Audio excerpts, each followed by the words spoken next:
This is the smell of the leftover tuna fish sandwich you left in your lunchbox over the weekend in a wimpy trash bag. Wimpy, wimpy, wimpy! Blech! And this is the smell of that same sandwich in a hefty, ultra-strong trash bag. Hefty, hefty, hefty!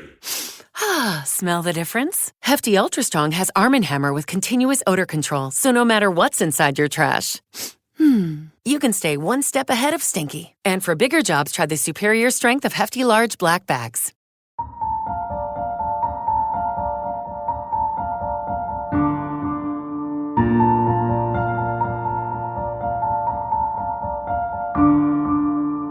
Hello, everyone, and welcome to the latest episode of History You Didn't Know. I'm Ray. And I'm Chris. And today we're going to be talking about the 1791 trip of George Washington to Wilmington, North Carolina, a trip that I think if you're around Wilmington, you live in Wilmington, you've probably heard of, you may not know much about. But if you live outside of Wilmington, you may not realize that George Washington, visited Wilmington for 2 days in April of 1791. Yeah, whenever there's a celebrity or someone famous is coming through your particular town, the town or the city prepares and welcomes in. I mean, while that person might be there for a few minutes or an hour or a couple days, as George Washington was, when they heard that the man of the people was going to make a public appearance in the South, and especially in Wilmington, they went all out, and it was a phenomenal show of affection, admiration, and patriotism during those days, all throughout the colonies of the South. Yeah, wherever George Washington went, whether he was on his way from Mount Vernon to New York to be inaugurated or coming down to the South for his 1791 tour, he was always, when he'd go near towns, there would always be people there to greet him and to celebrate his presence and his presidency and all of that. So we're going to talk a little bit today about the Southern trip of George Washington. Now, of course, this Southern trip is going to happen in the spring of 1791. He is already, by this particular point, toured the northern states. He did that in April of 1789 all the way through August of 1790. And even though the northern tour was technically the northern states, he did include Maryland and Virginia, which of course was his home there at Mount Vernon, in his northern tour. His southern tour, specifically south of Virginia, is going to include North Carolina, South Carolina, and the state of Georgia, which actually would be the first time he's going to go south of Virginia.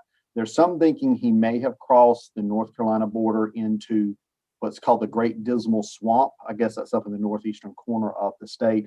But other than that, he had never been south of Virginia. So this was going to be his first time going into those areas. So in April of 1791, he's in North Carolina. George Washington is. He goes to New Bern. He is very impressed by the city of New Bern. And of course, Chris, the situation with the capital in North Carolina at this particular point in time. North Carolina did not have a permanent capital. The best way I could describe it at this point, it was sort of a floating capital. Absolutely. And I think it's important to focus on why George Washington even wanted to go down to the South. As you had mentioned, he had never ventured past Virginia. But at this moment, I thought that it was very, very important because, back to 1789, he had made this desire, this plan to visit every state in the country.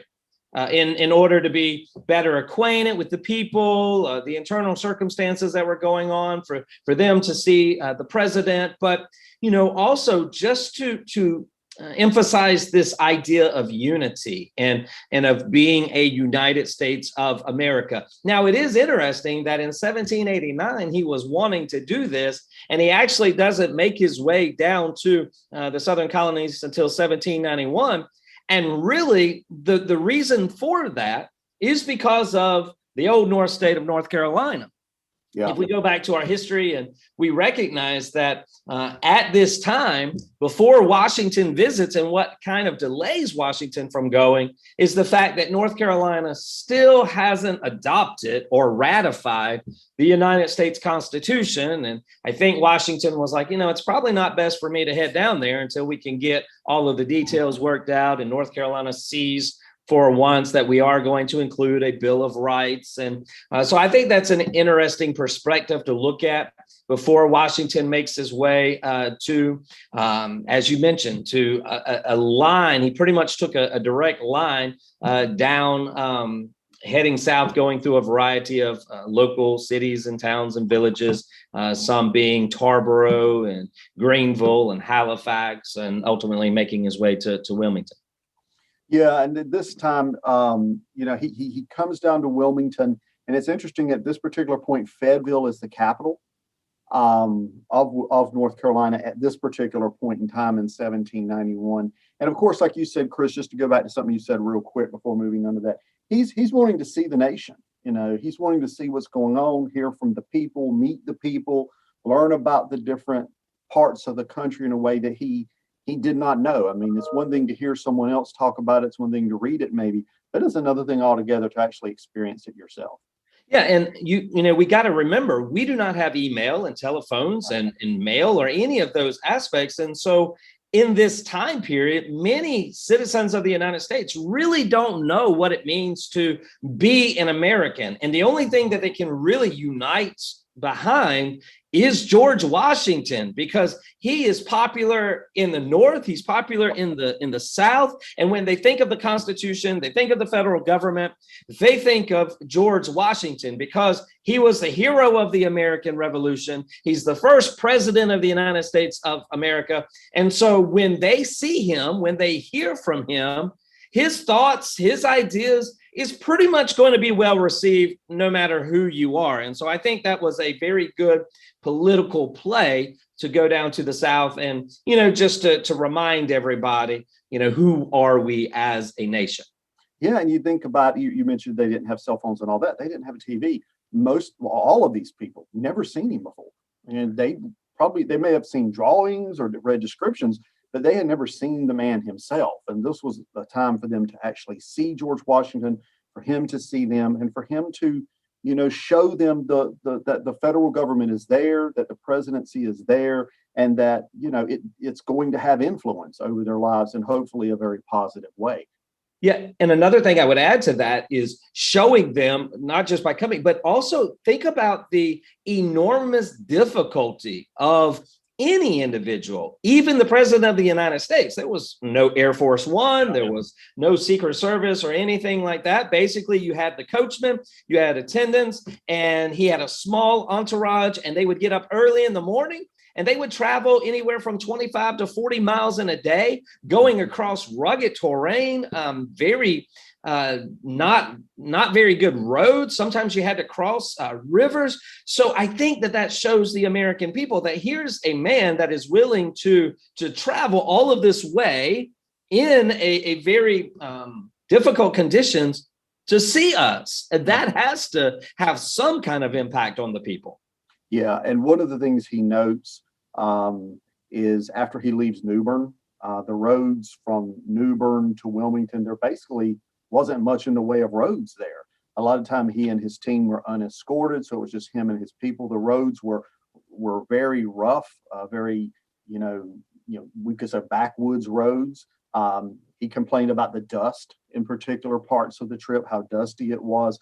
But he does, as he's coming down into southeastern North Carolina, interestingly enough, he does make note of the pine trees and the long leaf pines. And of course, he's looking at this not as someone who's necessarily interested in the beauty of it, though he was, but he's really looking at it as president of the United States, as a farmer, someone who, well, what could we do with these resources if we actually put them to use? That's what he's looking at these things is. And interesting, as he's coming south from New Bern, he actually spends the night in Holly Ridge, or right near the little town of Holly Ridge. And of course, he's coming down what is today US 17, I believe, as he follows what they call the King's Highway south into Wilmington. And just to get into his actual Wilmington visit here a little bit, of course, about 12 miles outside of the city, they pick up an escort from the city, local militia, local politicians and leaders of the community meet him outside the city. I read one source that says he probably hopped on his horse Prescott at that particular point, because, Washington, Chris, was a horseman, and they said he looked very good on a horse. Yeah, and there was two things about that. First of all, the worst part of Washington's trip, as he mentions in his diary, was when he was met by these individuals who wanted to escort him into town. He didn't really like that for the simple reason that that was extra dust being kicked up by their horses. And so it kind of bothered him.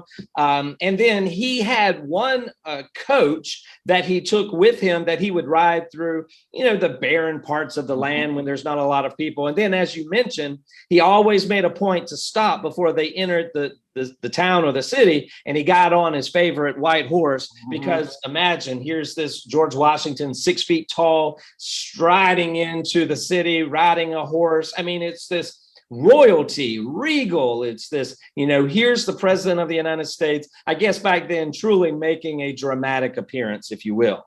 Yeah, and of course that royalty, what you call royalty there, that would bother some people, like your Thomas Jeffersons. They would be feeling very uncomfortable with this. But it wasn't something that Washington was necessarily uncomfortable with, though he didn't always like, as you mentioned, all the attention when he was coming into towns. When he rode into Wilmington on the 24th of April, 1791, I think you mentioned this earlier, they went all out. There was a full court press there to meet Washington. There was cannon fire. There was a parade. There were banners. There were, of course, people lining the streets, bonfires, and illuminations, which are fireworks, a very 18th century version of fireworks anyway. So he comes into town, and there's no hiding that the president is there. This is the talk of the town as Washington rides Prescott into the town in the middle of this parade, as everybody in the city, probably everybody who's anybody in the city, was out there ready to see the president and welcome the president to town. And as I think about the importance of something like Prescott, and thinking about the fact that these people didn't even know what the man looked like, really, necessarily. Him coming in on Prescott, that was not only showing his dignity and all that, but it was also, here he is. This is George Washington.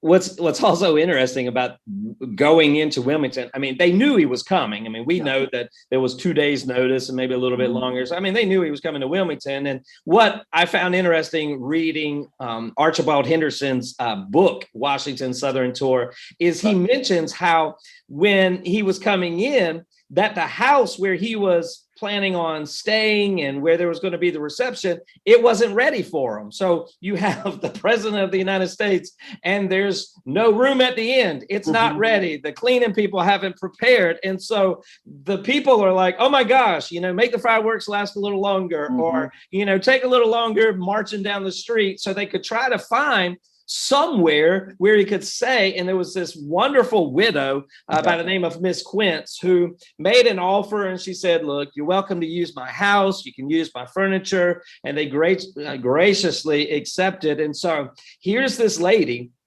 who at the last minute gave up her house so the president of the United States could be there. But it just goes to show you the best laid plans don't always work out the way that you would want them to work out. But it was still a party that would be heard all throughout the area. Yeah, you can imagine the stress of the city planners and the people who had to actually put this event together with very little notice, like you mentioned. I mean, today, if the president is going to go to Raleigh or Charlotte, there are weeks, if they can, of planning and all of that. And of course, they just had a matter of days to put this event together and to make sure everything went off with very little problem. Miss Quince, of course, you mentioned the widow, Miss Quince. Her house was actually on Front and Dock Streets. So if you find today, if you go to, I think it's the corner of 3rd and Market, it's in that area back toward the waterway. I don't know if I can't remember off the top of my head, Chris, if the house is still standing there, but I know it is marked. While he was there, of course, she did not stay in the house. There's always these rumors about Washington slept here. People like to make little jokes about that. But basically what that means is Washington slept here. It doesn't mean anything more than that. And at this particular time, Miss Quince, she went and she stayed with relatives while Washington and his people were there at her house there in Wilmington. And of course, Chris, what he's going to do while he's in town, he's going to attend dinners. And I think he attended at least 2 dances. Elegant formal balls in which the ladies would dress out extremely well. And it was at the balls in which the ladies of Wilmington felt that they had their best opportunity to catch a few moments with the president, to be able to share. We read in some of our journals and diaries of the events of that day that some of the ladies were a little jealous that some of the city fathers, if you will, were spending too much time with Washington. They were hogging up all of the time with him. And so they would use the time of the ball, whether it be a dance, whether it be kind of sitting on the side, eating, to be able to bend the ear of the president and just to give thanks for all that he had done and all that he was doing.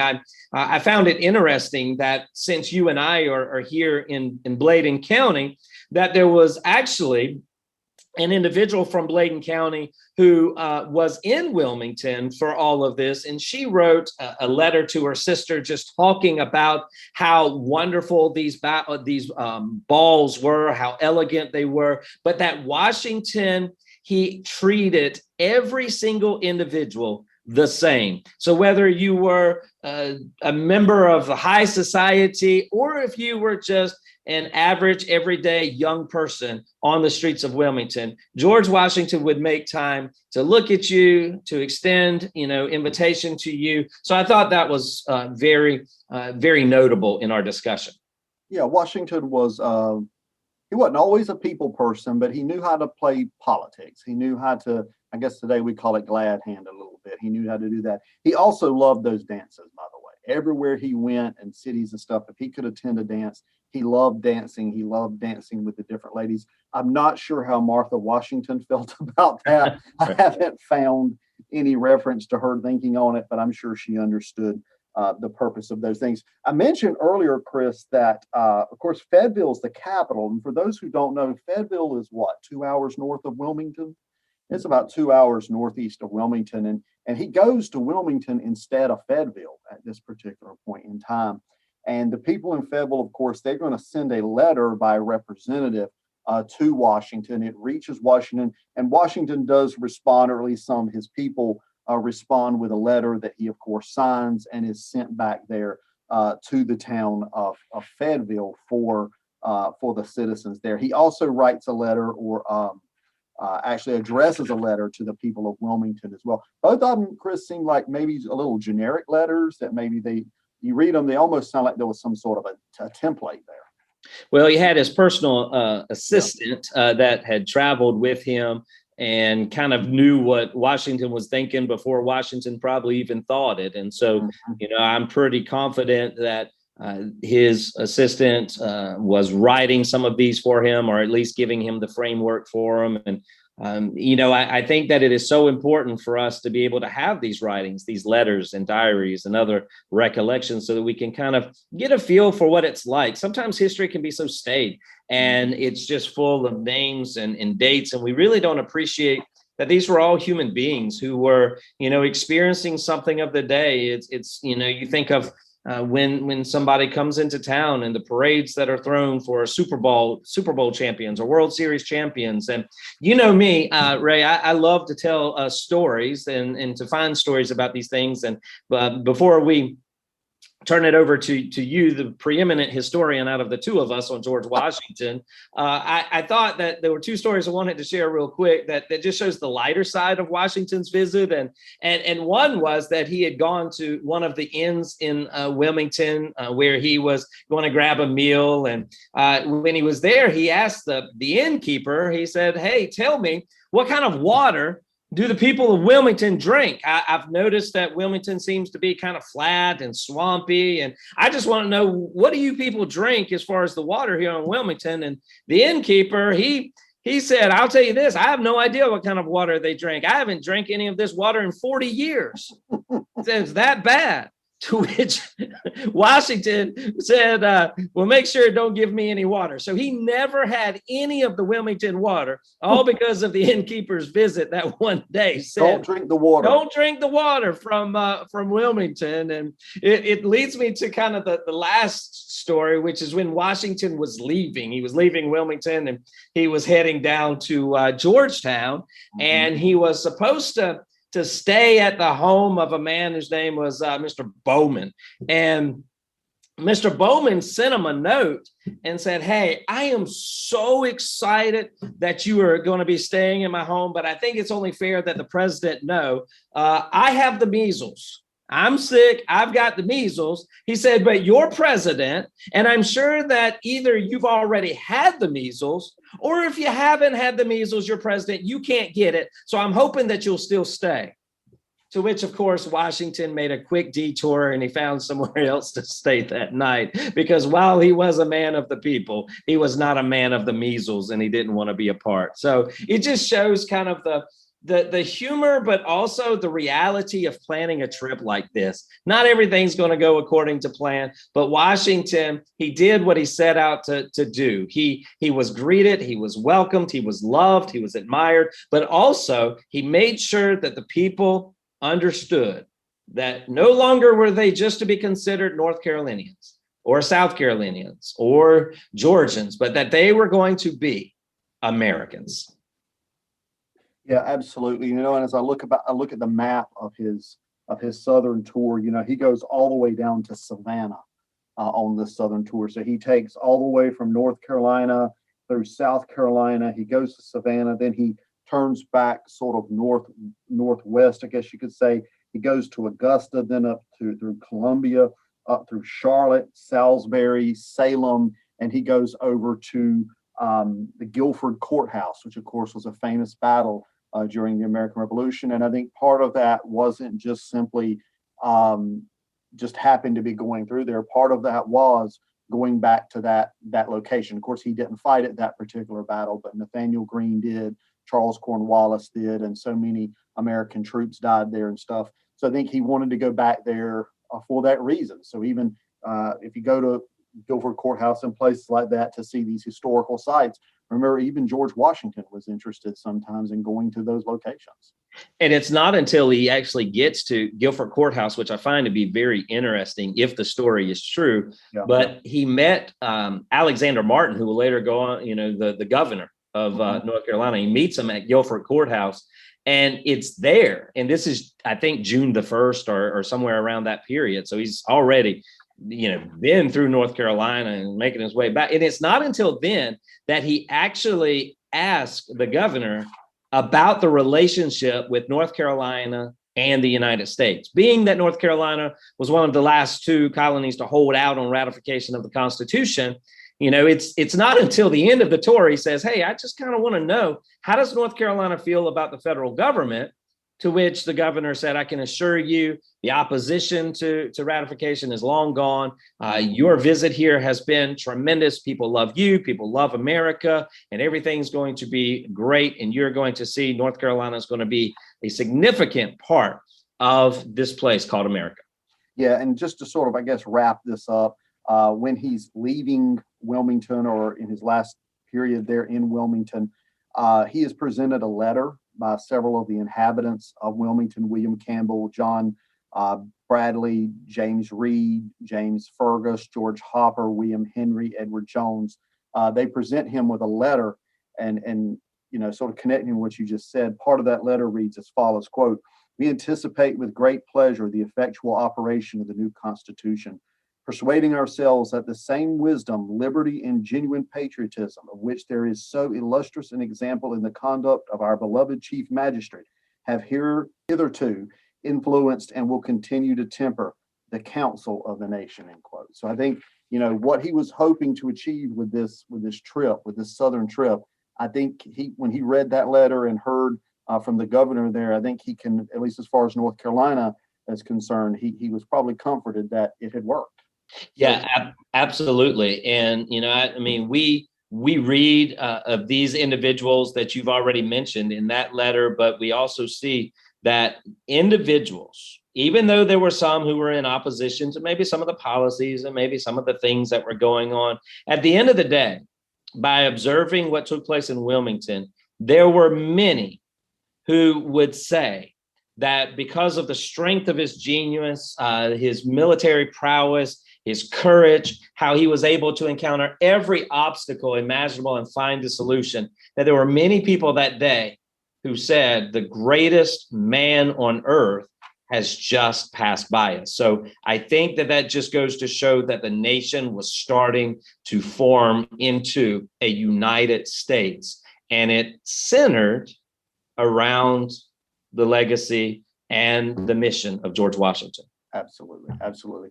So I think this has been a great episode. I hope our listeners learned a little bit about George Washington's Southern tour, but especially his visit to Wilmington, North Carolina. Thanks, Chris, for all your research with this episode and for the stories you were able to tell.